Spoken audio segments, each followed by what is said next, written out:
Jeshi la polisi linachunguza taarifa ya kifo cha Rajab Ali Mohamed. Huyu ni mtoto mwenye umri wa miaka 12, ni mkazi wa Ijava, ambaye alikutwa akiwa amekufa kwa kujinyonga nyuma yao ya kuishi. Hili tukio limebainika leo asubuhi, mapema asubuhi kabisa, Machi 23, 2026 katika kitongoji cha Kaloleni, kata ya Itaragwe, wilaya ya Gairo.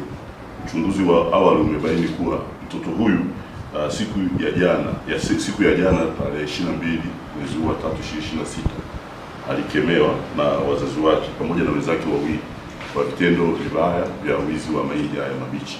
Kwa hiyo kile kitendo kilimjaza hasira. Walipokwenda kulala sasa wakafikiri labda amelala, lakini kumbe amezunguka nyuma ya nyumba, akawa ametumia mkanda wa suruali ya kwake au kaptura yake ile, akawa amejitundika kwenye nyuma ya nyumba, kwa maana ile mbao au ya paa ya nyumba lao, akamjitundika amekufa. Kwa hiyo sasa tunaona kiini ni zile hasira baada ya kuwa amegombezwa kufanya vile vitendo vya wizi ambavyo havipendezi kwenye jamii.